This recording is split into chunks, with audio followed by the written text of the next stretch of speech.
So you should be seeing the FFY 26, that's Federal Fiscal Year 26 Quarterly Progress Report template. Are you guys seeing that? Okay, good.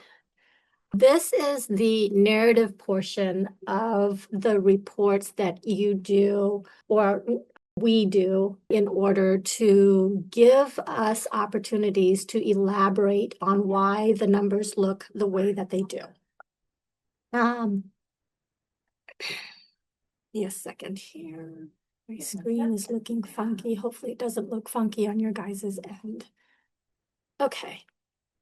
So when we do reports, there are 3 different types of reports that I have to do. One is on like a impromptu regular basis, right? If there's something that pops up throughout the quarter. And so in those situations, I have to include that in like a daily report to my supervisor, especially if it's an egregious type of incident that I would do on a regular basis. But the 3 that we do on a formal basis is the quarterly reviews. And when I say quarterly, we go off of the federal fiscal year, and the federal fiscal year starts on October 1st and it runs through September 30th. So the first quarter is from October 1st and it runs through December. And then the second quarter starts on January 1st and that runs through March, the end of March. And then the third quarter goes from April through the end of June. And then the last quarter is from July 1st through the end of September. And then that completes the full annual fiscal year. When we do quarterly reports, we have a quarterly summary report that we print out in terms of all of the claims that have come through by the end of that quarter, right? So you may have started a service back in, let's say, December of 2025. And even though you put in your claim, let's say in January, then all of that would have been included in that in the report that will be coming out at the end of the second quarter, because all of the services were done that you're claiming on is from that first quarter. So it wouldn't necessarily be from that first quarter, even though those services were done on that. Does that make sense? Because it has to come through first before it'll go on to that report. Okay. So by that same rationale, if you're looking at closed data in terms of outcomes, even if you had started providing services for somebody in the first quarter, and let's say you got done and put in the claim for all of those services not until January, that number is not going to be included in that first quarter. It'll be included in the second quarter data. So if you successfully closed out on a service for somebody, even though it was in December, you're not going to see that report until that report is printed out on that January. Okay. And same with second quarter, third quarter, fourth quarter, and so forth. So that's one of the questions that I get often is you'll take a look at the summary report and the numbers may look like it's not matching some of the report that you might be keeping a record of for yourself. And that's the reason why it has to be looked at in terms of when that service closed, not when it was actually provided, when it was claimed versus when it was provided. Okay, so I'm going to pull that quarterly summary report up. It is that spreadsheet that you guys get at the beginning of the following month after the end of the quarter. So everything that you provided in quarter 1, which would be October through the end of December, you'll get what we call a CRP quarterly summary report, and it's everything that came through during those first 3 months of that quarter. And that report showed to you. Okay, can you see the quarterly summary report, or are you still seeing the narrative report? Still seeing the narrative report?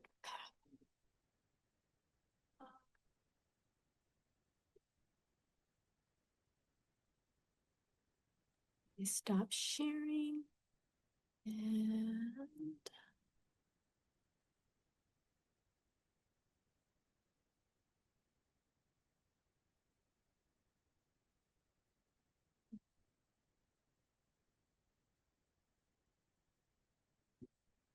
okay, can you see the quarterly summary report now? It should be a colorful spreadsheet. Okay, so this is what I'm referring to when I refer to the quarterly summary report. It captures data on, so here is the provider name. It captures data on by the quarter, which is this first blue column. And then by year to date, which is the orange column. And then the light blue column is the state's total. So that way you can see how you compare to the entire state. And then it gives you a percentage rate as well. The pink section is information on all of the data points that we take a look at for all of the services on our menu of services. The what color do you want to call this? Brown, tan color section here is on supported employment services. Supported employment services is a little bit different from just using all of the services that are on our menu. Support employment services are the services that an individual is going to need for the long term. And these are typically individuals who are most significantly disabled and is not going to be able to be successful once voc rehab pulls out of the picture. If you're not a CRP, you're more than likely not ever going to see anything in this section here. All of your data will fall into the full menu section, only because independent providers are not able to provide supported employment long-term support services. To be able to do this, you must be a CRP with an HR that is able to cover for work comp, in addition to having approval to provide long-term support services through Iowa's Health and Human Service Program. For today's training, I'm going to primarily focus on this pink section here, but I will touch upon this tan section as well, so just so that you all know how it correlates to that narrative form. I'm going to try my best. I'm going to stop the screen here and I'm going to see if I can squeeze everything all on one screen so that way you all can see both forms simultaneously. All right. The operative word is attempt. Give me 1 second.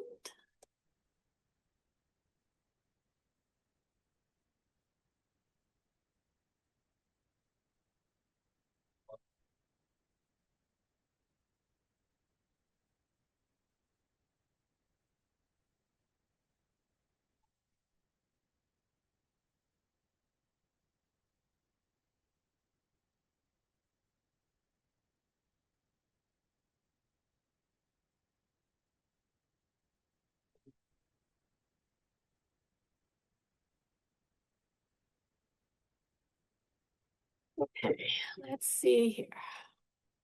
Well, it looks side by side on my end. You guys got to confirm for me if you can see it side by side on your end. Give me 1 second here. Share. Oops. Screen 2. Okay.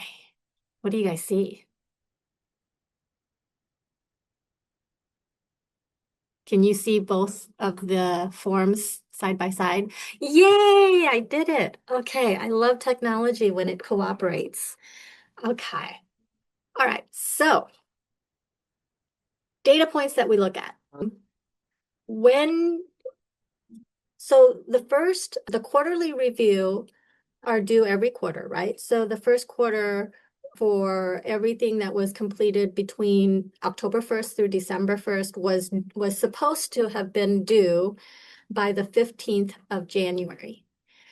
And the reason why we have it due by the 15th of January is because we want to have enough time for you to be able to look at this quarterly summary report and provide your perspective in terms of why those numbers look the way that they do on this report. Get it back to me, and then I also have to compile any feedback from the local offices as well. And then I also want to take a look at any trends and provide any feedback that I have as well. So I will compile everybody's feedback all on one sheet together. And then once that is done, then we will then email back the quarterly progress report to you.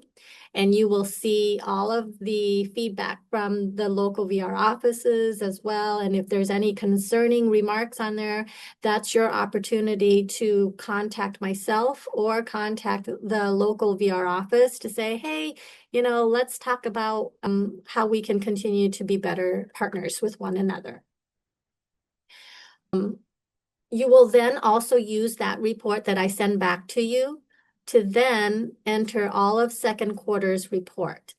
That way, you'll have everything from the first quarter, and now you'll have everything on the second quarter. And so we basically start all over. I compile all of the information from the local office as well as from myself, and then we fill in all of the second quarter's information. And then once all of the second quarter is filled, I send that back to you guys again. And again, if you see any concerning remarks or if anything you want to celebrate together, that's your opportunity to see those remarks and then get together and talk about those things. And then it repeats again for third quarter and then for fourth quarter. So by the end of fourth quarter, you'll have all 4 of these sections completed. And that's when this report, this FFY 26 quarterly progress report, turns into the annual report. So there's not an actual annual report, and that's the second report that we have to complete. There's not an actual annual report that you complete. It's just the 4 quarters of this quarterly report completed, and we take a look at the trends, if there's any issues that continue to persist throughout the year, if there are really, really awesome things that happened that came to fruition or anything like that, that's our opportunity to celebrate. But at the end of the year, after all 4 quarters are completed, I'm sorry, I'm going to scroll down to the very end. Look away if you're going to, I don't want anybody to feel sick. Okay. At the end of the year, we have this section where it says problems or delays. If there are ongoing issues in any of these areas, budget concerns, referral and eligibility concerns, concerns surrounding services authorized, concerns surrounding wages, concerns surrounding the job candidate's hours worked per week, average days in service, surrounding any closures, recidivism, or any other concerns. These are all of the different measures that you will provide your feedback on throughout the whole report. And we'll go over it in just a second here. But if there's any concerns by the end of the year, if they haven't been resolved, this is where we develop a plan to fix it. We have an action plan, we have a follow-up plan, and then any plan and any goals or anything like that, we want to have a date because we want to see some resolution, right? So that this portion gets filled out at the end of the year. And then at the end of the year, the VR contract oversight person, which is me, would sign this, and then whoever the CRP supervisor or whoever is in charge of your program to make sure that the things that are in this work plan for problems and delays are addressed at your agency would then sign at the bottom as well. And then that closes out federal fiscal year 20 whatever What we just closed out was federal fiscal year 25. This gets closed out and then we move on to the next year and we start the whole shebang over again. I'll send you a new template for federal fiscal year, the next federal fiscal year, and then we start doing Q1 all over again. Any questions so far? Okay, so we have quarterly reviews and then we have annual reviews, which is, taking a look if there's any issues that we need to resolve. And then we have monitoring visits. That's the third review that we have. Monitoring visits are done every 3 years. So we just started contracting this last fiscal year, and we just completed the federal fiscal year for the first year that we've done contracting.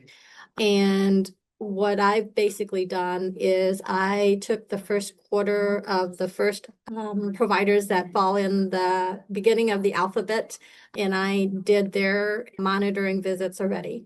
So the second Yeah, they quarter, or not, I shouldn't say quarter, the second 30% of the providers that I have on my contract is going to be done this year.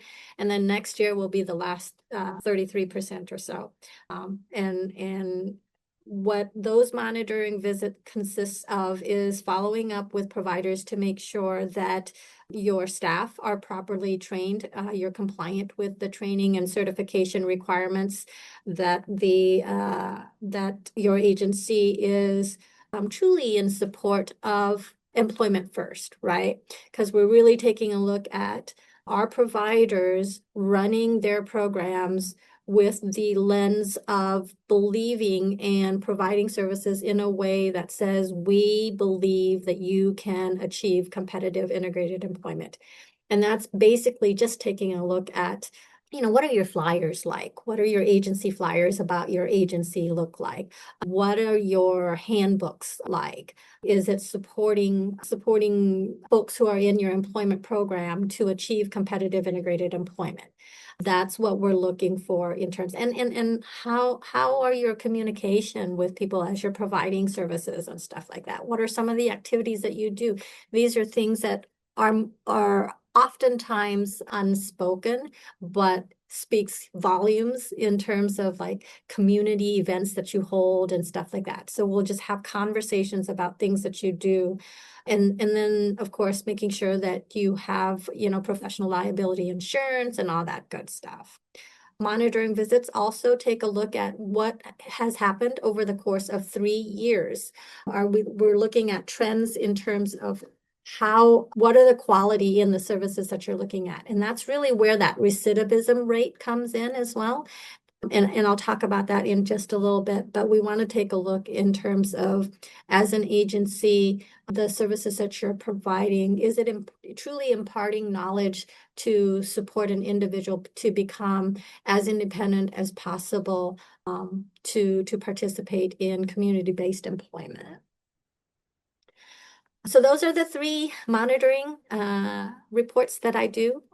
At the end of those monitoring visits, those 3-year monitoring visits, I write up a report after I have an interview with everybody, and if there's anything that we need to fix, then we take a look and we develop a plan to address those things as well. Any questions so far? Okay. So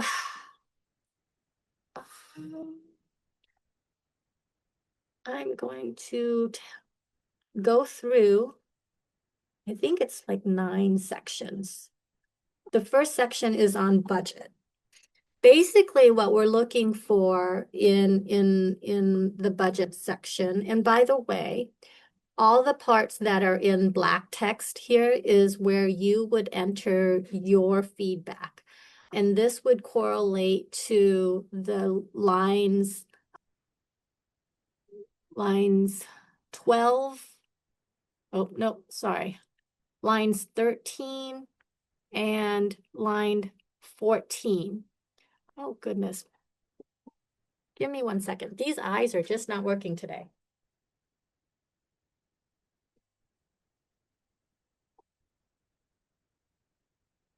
Okay, I've been looking at spreadsheets all day long, and at the afternoon, my eyes starts getting crisscrossed. All right, so now I'm gonna look like, I hate wearing my glasses, but I need to put them on. All right.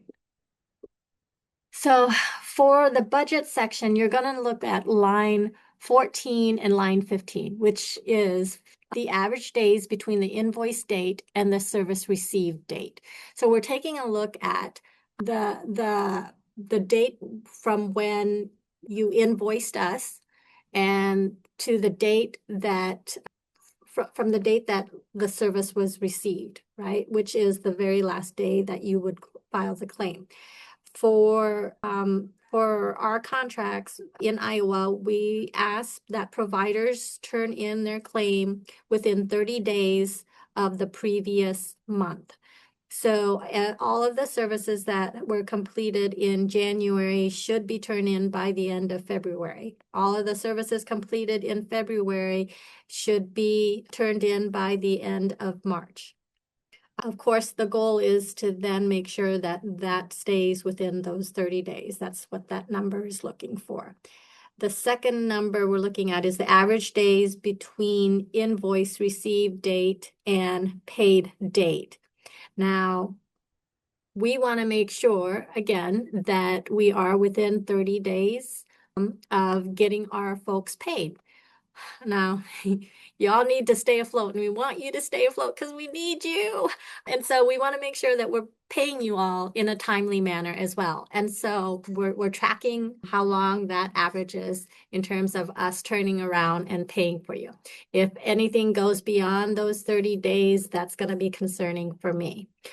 Sometimes we have situations that happen, and when those situations happen, you can document that on the narrative report, saying something, I don't know, our entire accounting team quit or something like that. And so we had a delay in turning in our claims and filing for our funds or whatever, right? So that's what you're going to put in there, because that tells us, it was just a one-off quarter, right? Or it gives us a point to jump from. If it keeps happening every quarter, then it's something that we need to take a look at, because one of the things that we do require is that you have a billing system that will be able to help you bill us and us pay you and so forth. Any questions so far on that? And I will tell you, as I read this report, my biggest concern is what my providers reporting on this narrative consistent with two things. Is it consistent with what I'm seeing in terms of the numbers on the quarterly summary report? And then the other thing is it consistent with what my local VR office is also saying? So if one team is saying, oh, everything is hunky-dory, and then you guys are telling me, you guys don't pay us for like 2-3 months at a time, that tells me that there's a disconnect and that communication is not happening, right? And so that's when I would jump in and get things fixed. But if both teams are saying, oh, this quarter was horrible, or, oh, both teams say this quarter was wonderful, that tells me that you guys are on the same page and there's nothing to worry about. It's when there's a disconnect when I start to worry. Does that make sense? So sometimes people think, oh, if I say something bad and the provider says it's great, then then I'm going to get somebody in trouble. And that's not the case. As long as both teams are in agreement in terms of things are going great or things are not going so great, as long as there's consistency, that lets me know that you guys are communicating. The worry is when you guys are not communicating, right? So the purple section here is the feedback that VR provides for that measure. So on this one here, this is where all of where my analysis would be entered. At the end, okay, look away again I don't want you to get sick. I'm going to go all the way to the end. At the end is a section where it says, here it is. VR supervisor and local VR staff comments or feedback. This is where the local VR office will put their feedback for first quarter, second quarter, third quarter, fourth quarter, for any of the sections that they have. Okay, so that's where you would find their feedback. Any questions so far for budget? All right, so the next section is on referral and eligibility. For referral and eligibility, what I'm looking for, again, obviously you guys need referrals and you need to make people eligible for your service and make sure that there's a consistent and ongoing flow of people coming in to services so that way you can keep your program alive. And so I take a look at, are authorizations being made for your services? And are these authorizations in the area that we want them to have in? And are you getting the appropriate amount of funding for those services and so forth? So this data is, put my glasses back on, is found on lines 12 here, where it says number of clients that received CRP code services. So if a job candidate receives an authorization, it's going to get counted on here because our system tracks all of the authorizations that our local offices make to each job candidate, because each job candidate has their own case number. And so it's going to pull that number into here and it keeps track of all of that. What I like to take a look at is what I do is I compare how many employment specialists an agency has. And on average, we like to see that you have anywhere from 6 to 12 authorizations, because that per employment specialist that you have. Now, have we been seeing that lately? No. And that's because we're seeing a lot of providers with workforce shortage issues. And that's pretty understandable. But that's what we like to see, where this number is talked about in terms of referral and eligibility.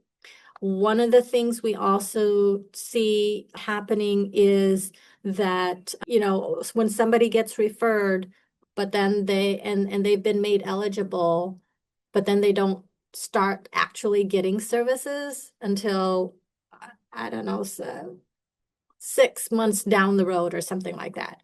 That's where we want you to also include any explanation in terms of like, this is why we're seeing a lull in authorizations, is because we still have a backlog of all these people that we made eligible and haven't started services for and stuff like that, right? And so, and it could be because, I mean, the number one reason is workforce shortage, but there could be other reasons as well. Like, the person wasn't responding when I tried to get a hold of them to make appointments to meet and stuff like that. So that's where you would include all of that information. You would put that under, for quarter one, you would put that under where it says contractor updates or concerns, right next to the colon there. And then VR's feedback would then be put right underneath there. And then second quarter, you'll do the same thing, right next to where it says contractor updates or concerns. Any question for the referral and eligibility section? Okay.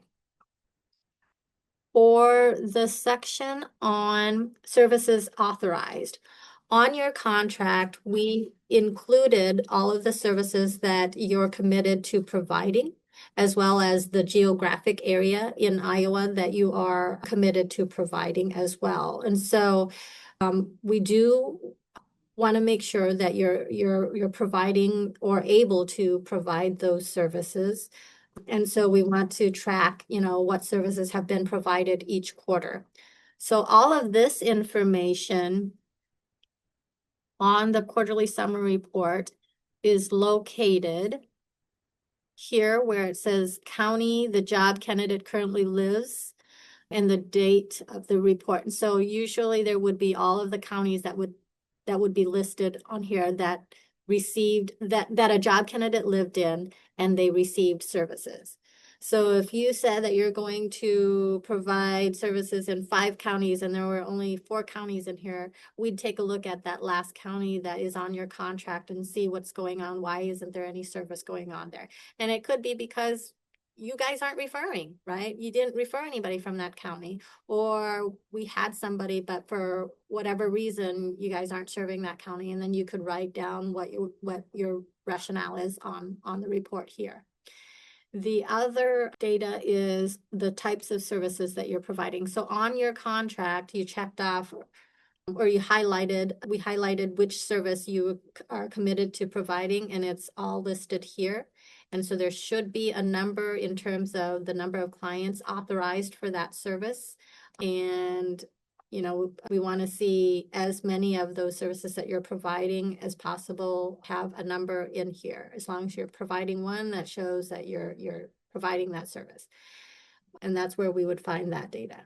Okay. Any questions on that?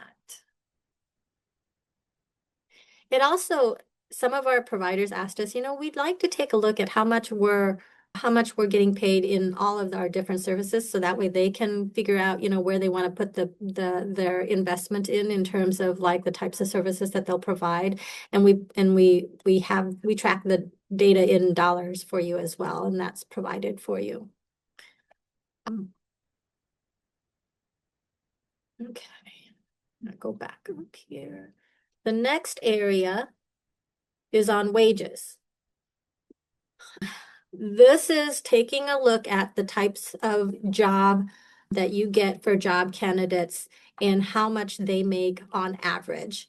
Now, this data, as well as the next one, which is hourly hours per week that a person works.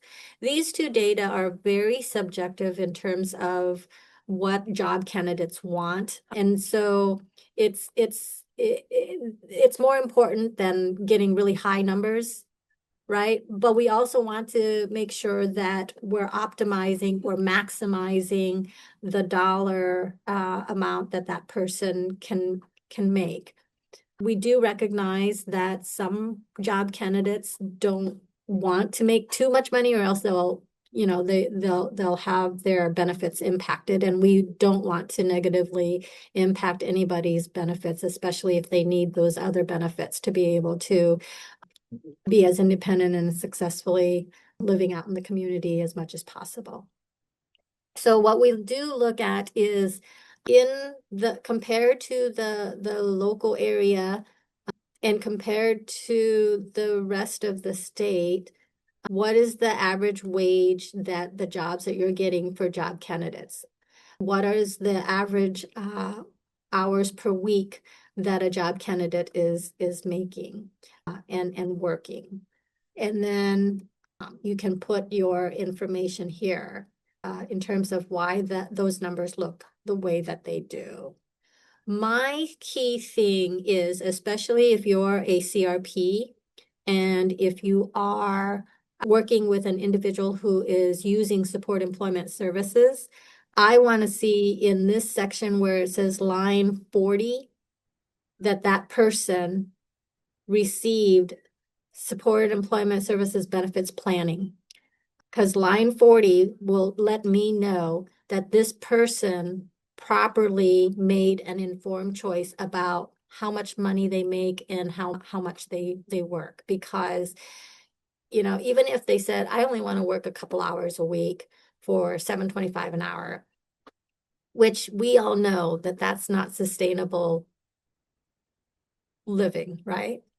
But if it's that person's choice and they were given benefits planning services, they made that choice knowing how that is going to be impacted by employment, and they chose to make that choice anyways, and that's all right for us. The worry comes when the person says, I want to make $7.25 and work only a couple hours a week and didn't have any benefits planning. That means that they made that decision without truly understanding how much they can truly make. And we want people to make as much as possible without fear of losing their other benefits. Any questions to that for wages? And for the other section is, oh, I must have skipped it. Services authorized, wage, and hours worked right here.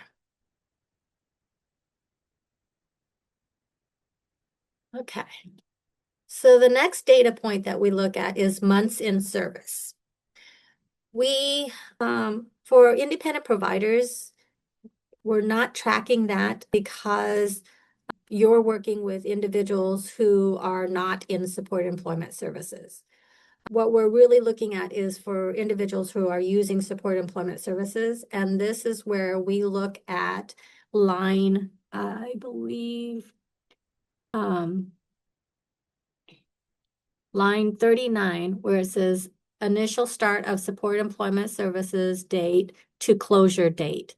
So in other words, how long is it taking for a provider to work with somebody to get them successfully employed and transition out as soon as possible?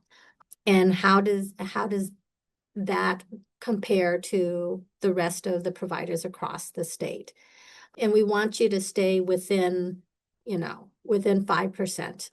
In social work world, 5% is where the significance varying data occurs. And so if you're within 5%, you're good. But if you're outside of that 5%, and especially when you're just like at 6 or 7%, you're just outside that curve, but still room to improve.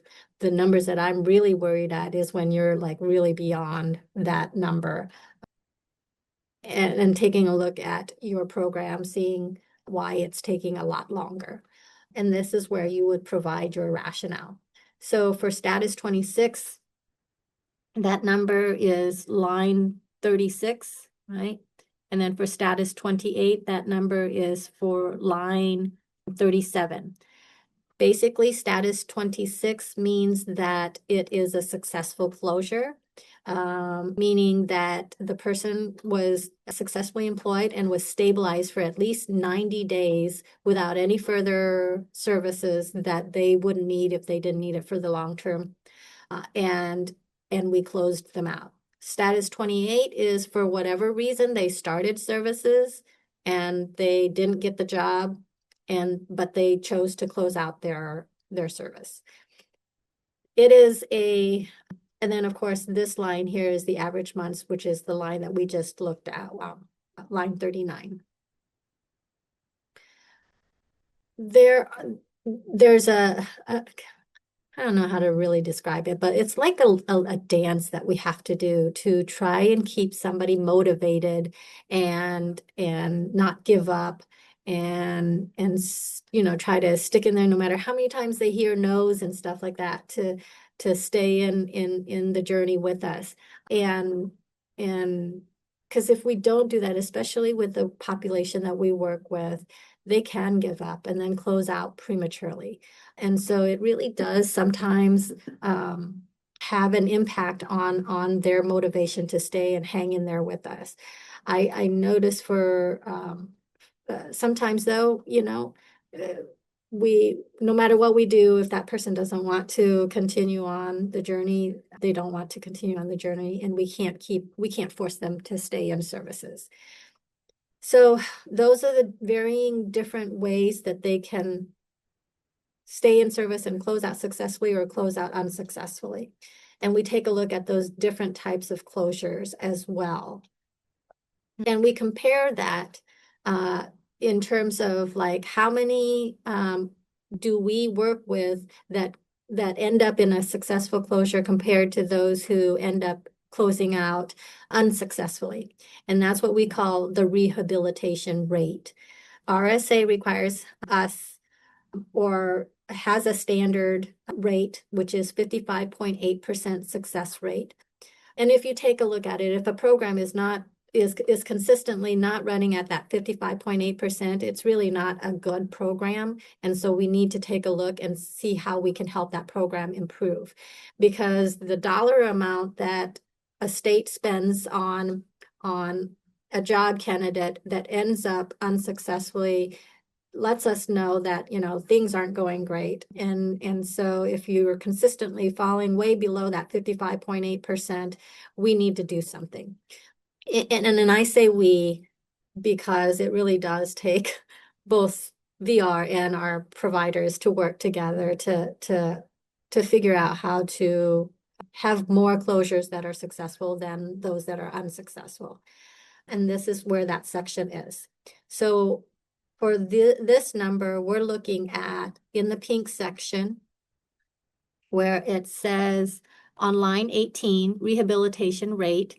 And basically the formula is status 26 divided by the total number of services that are closed both in 26 and 28, right? And that's how we get the rehab rate. So we look at line 16, which is the number of those that were successfully closed, and we put that in this box here. And then we look at what's the number that's unsuccessfully closed during that quarter, and then we put that in status 28 box. And then, of course, the calculation is done for the rehab rate in this third box here, and that is line 19. Or I'm sorry, line 18. Any questions? Samantha, are you just like intently looking at a screen or? Oh, you're muted. I have my chart up that we had Oh, that you yay. sent to me for Wesco stuff there. So I'm just taking notes on Oh, what okay. lines and what numbers. Your brows were furrowed, and I wasn't sure if you were like wanting to ask a question, but not Yep. yet, or I wanted to give you some time. Okay, good. Yep. You're just following. Okay, good. All right. The next section is on recidivism. So if you scroll down to the bottom section of where all those colors are, and it has a section here where it talks about recidivism rate. Recidivism is taking a look at the job candidates that went through services with you. Are they returning for the same services? And we take a look at, because how do I explain this? We understand that there are some individuals who are going to be returning for services, and that's okay. But what we want to look at is, are they year after year returning for the same services? And if they are, that's just a matter of getting together and saying, hey, should we improve how we provide XYZ service so that way they don't return for the same services over and over? Or it might just be that, you know what, this person is never ever going to be able to look for a job on their own because of their disability. And so, of course, they're going to return for the same service whenever they, lose their job or they don't have their job for whatever reason, right? But this number is helping us just kind of track in terms of people who do come back and why do they come back, and if it's possible that we can improve services so that they don't come back for the same reasons, and then just providing that rationale down here. Again, we take a look at this number and compare it over the course of, I believe it's 2 years, or no, 3 years, right? Because we want to see, no, I'm sorry, over the course of 2 years. It's written right there, back in service 2+ times over 2 years. So if you're providing services for them and they come back within 6 months or whatever, those aren't the ones that we're looking at. We're looking at that person was successfully closed and they are working, and then a year later they came back for the exact same service, like, I don't know, like a job seeking skills training, for example, right? So that means that we didn't do a good job of teaching them how to look for another job if they chose to leave that job. And so now they're coming back and needing the same service to learn how to look for jobs again.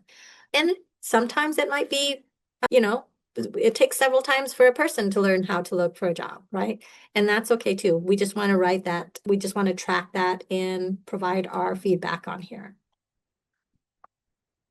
So that's recidivism. And then we already talked about problems and delays, success stories. This is my all-time favorite section to read.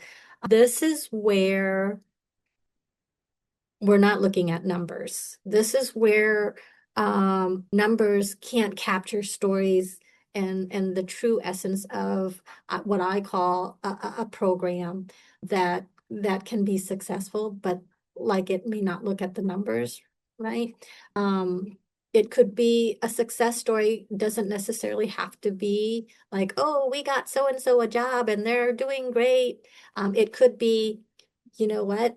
We didn't get this person a job, but when they came to us, this person was not talking, didn't even look at me in the eyes, and half the time I wasn't even sure if they were even paying attention to like 6 months down the line, they're like they come in and they say hello to me, just saying hello, that's a huge success, right? And so that in and of itself can be a success story. I think it's highly indicative of the quality program, and it doesn't get captured by those statistics, right? And so that's why I really pushed for a section to have a place for our providers to share those success stories.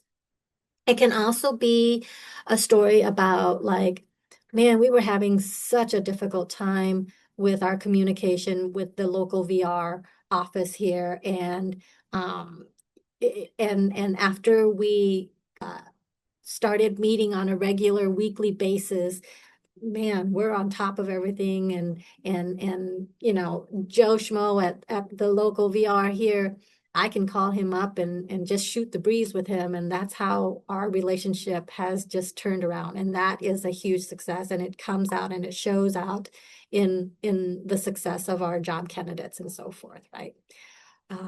You could also be holding an event that has nothing to do with VR, but because you held that event, it turned out to creating relationships with businesses and creating a job opportunity or like a work assessment opportunity or some kind of opportunity for our job candidate.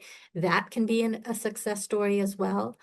So anything that you feel that you can share with us that has positively impacted your support employment program, please share that, because that is really those things that I can't, because I can always take these numbers and show to my administrator why I'm contracting with a provider. But I don't have success stories that even show a better picture, right? And so this is where, if you can provide those stories, that would be wonderful. And then the last but not least is that supervisor and local VR section that they provide the comment there. That's pretty much it. Other data points on, can you guys still see the quarterly summary report? I just made it a little bit bigger. I just wanted to go over some other things that there's a ton of data that's on here that we don't look at, but we put it on here because many of our providers requested it. There was a ton of other data that they also requested where we had to draw a line and say, okay, my programmer was like, okay, this is it. We cannot shove any more data into this spreadsheet because it's getting out of hand. And some of the providers was like, yeah, it's already out of hand. You guys are providing too much data and it's making this worksheet look too difficult to read. So you have what you have, and there are more data on here that you can definitely use to support you in terms of tracking how things are going for you and the services and so forth. We also track the different types of jobs, different types of industries that you get jobs for people. That's a list right here. I always, I know I had the providers that requested this is looking at for their employment developers, their job placement people.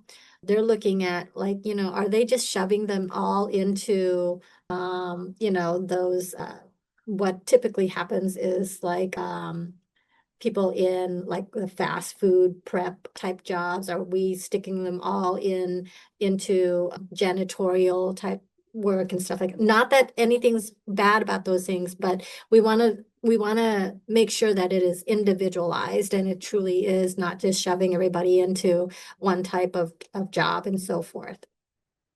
What other data? Active clients. So this is all of the list of this section here is on active clients, and it repeats itself in terms of those who are closed and rehabilitated. So all of this data is on active clients. All of this data here is on the closed and successfully maintaining their employment section. And these are the folks that were not rehabilitated, closed in status 28. And so you can see, what service was being provided to them and how much money was paid out on that person, and they still closed out unsuccessfully. Or what service was provided and they closed out successfully, and how much money was spent on that person and so forth. So that's all that data. And then at the bottom, the very, very bottom, this is a report that didn't have any closing on it. But if there were numbers up here in this report, you'll have the corresponding job candidate listed out here and all of the services that was provided and all of the data that was provided on top. So that way you can correspond with who's this. Let's say, for example, if you had a number 1 here instead of this 0 for line 16, number closed rehabilitated, and you want to know who's this one person that closed rehabilitated. At the bottom there, it'll have that person's name.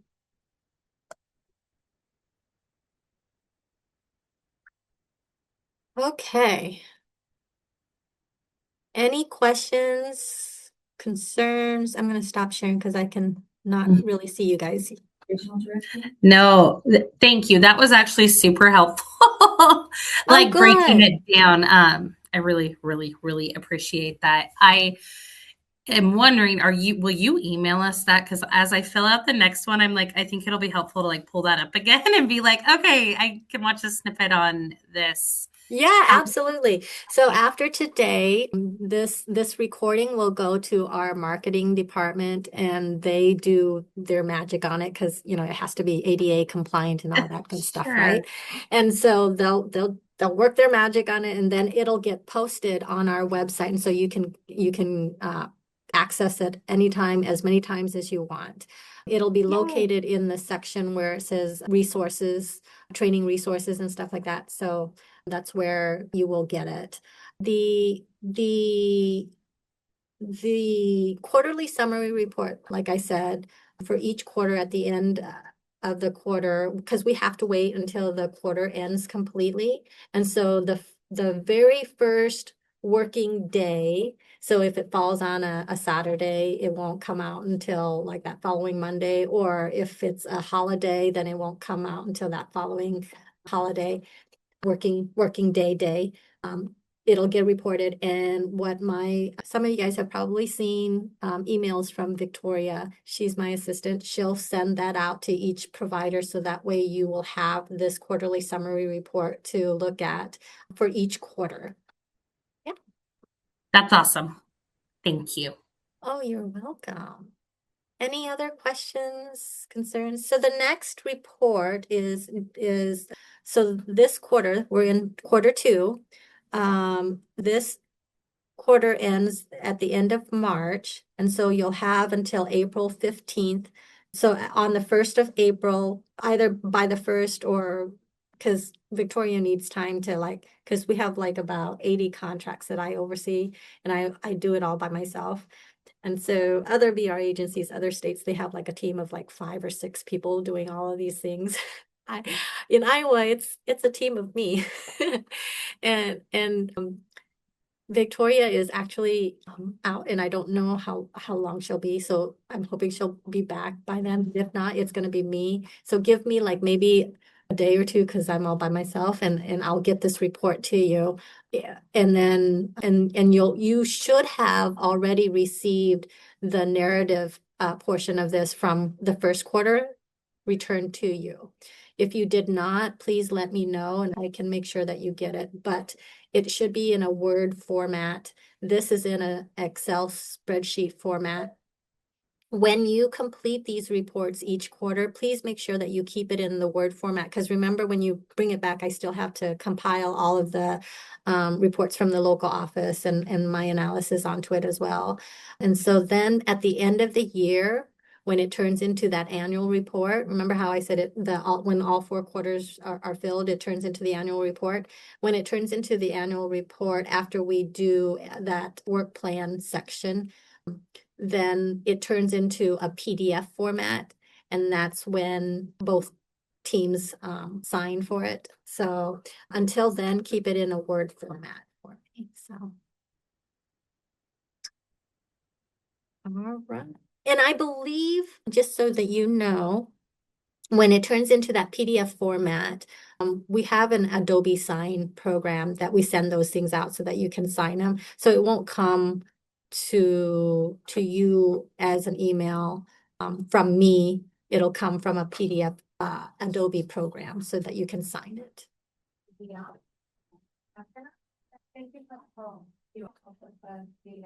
Anything? Yeah. Okay. All right. Well, we get to end a little bit early. Hopefully you get 20 minutes of your time to celebrate. I'll get out of your hair. But I am here. I'm here if you have any questions. Sometimes, after we leave a meeting and then we're like, oh, what was it? I should have asked this or whatever. I'm here. Reach out to me anytime. I'm more than happy to help with anything. Yeah, I really want everybody to be successful. So, okay, everybody, have a good rest of your afternoon.